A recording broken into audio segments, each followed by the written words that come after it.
Hey everyone, in this video we're going to be looking at the 5-step process that will help you get started preparing for your consulting applications.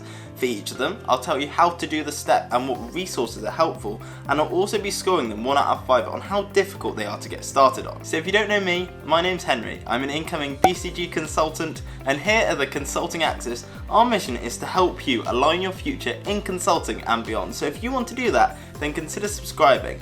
But for now, let's get on to our first step in this 5-stage process. So I think the most important thing to start with is to really learn about consulting, what they do, what's the work like, things like that. Because if you put in all this work and then at the end you realise, consulting really isn't for me, then that wouldn't be too great because you put in all this work and it's come to nothing really. So make sure at the start you really learn about consulting. Also, if you know now you want to be a consultant, that's brilliant. But still make sure you do this stage because really at some point in the application process they will ask you, why do you want to be a consultant? And if you can't formulate the reasoning why you want to be a consultant, they'll have real doubts about whether you've taken enough time and thought into this decision. Now there are many ways you can learn more about consulting. For me, what I did, I just attended lots of university events about consulting run by consulting societies or career societies, things like that. But if you're not at university, then there are lots of helpful videos online on YouTube, places like this. For example, Kay Choi has some really good videos like what is consulting or a week in my life as a consultant, and I'll be sure to make more videos on this topic in the future as well. So in terms of scoring this on how difficult this part is, I'm going to give it 1 out of 5 because really you can literally after this video just type in what is consulting and start learning about what consulting really is. So now let's get on to our second step in this process. So now that you know that consulting is the right place for you, it's really important to understand the standard application process for consulting. So what can you expect? And this is helpful because it will help you plan rather than just being surprised at every step. And for example, if there's one stage you think, I'm really going to struggle with that specifically, you can start preparing for that sooner rather than later. So the standard application process for consulting goes a bit like this. So you'll normally start by submitting a CV and cover letter to the company, and then if they pass you on this, you'll probably be doing some cognitive tests. So these are things like numerical tests, logical quizzes, things like that. And then if they pass you on this, then you'll probably be asked to do a phone or video interview.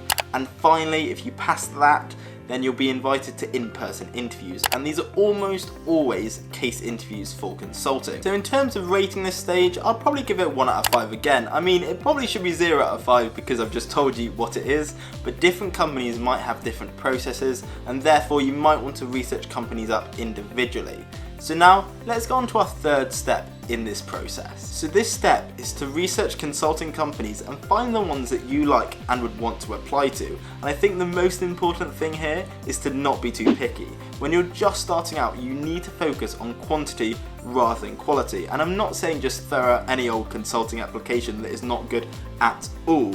But it is not a myth that consulting is competitive, so you need to spread your net quite wide. I think that applying to 20 different firms is definitely doable. I know it's going to be hard work, but I'm not going to lie to you, if you want to get into consulting, it is going to be hard work.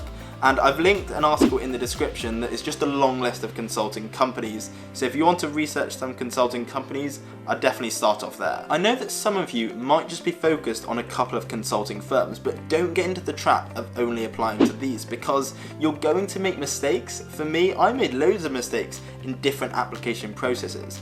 But this only helped me when applying to the ones that I really wanted offers at. So make sure to not get into the trap of only applying to a couple of consulting firms. So in terms of rating how difficult this step is to get started on, I'm going to say 1 out of 5 because you can literally go to the article that I've put in the description and you're halfway there. So now let's get on to our 4th step in this process. So this step is to write your CV and base cover letter. So I'll start with the CV.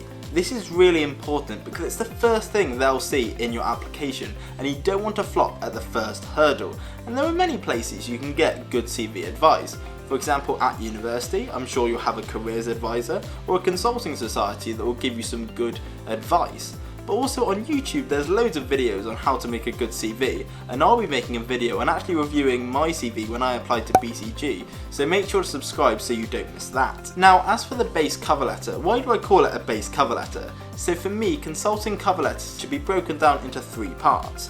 Firstly, you have a paragraph explaining why you want to get into consulting, the second one being why you think you would be good as a consultant, and the third one being why do you want to join this company specifically. So the base cover letter would consist of the two first paragraphs. So writing this now is really good because it means you don't have to change this for any company you apply to, and like I said in the previous step, you want to be applying to lots of different firms. So I'm going to rate this step 3 out of 5 because it isn't the easiest and you want to make sure you take time getting it right. So if you have any questions about this topic, then just let me know in the comments and I'll reply to you as soon as possible. But for now, let's go on to our final step in this process. So the final step is to prepare well in advance for case interviews. Now, if you're just starting out, you might not be thinking about these much because they're quite far away, and that's fair enough. But consider this, if you only start preparing for case interviews when you get a case interview, it is far too late because it requires too much preparation.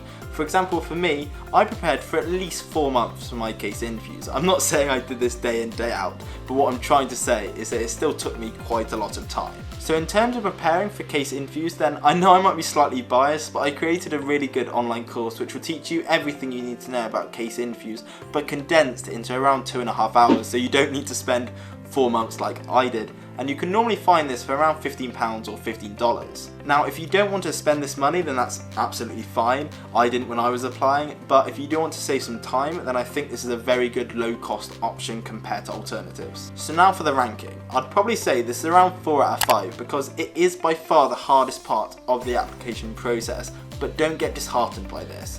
As long as you work really hard at it, then it is definitely possible. So I really hope you enjoyed the video and let me know in the comments, what are you currently doing to prepare for your consulting applications? But for now, best of luck with those consulting applications.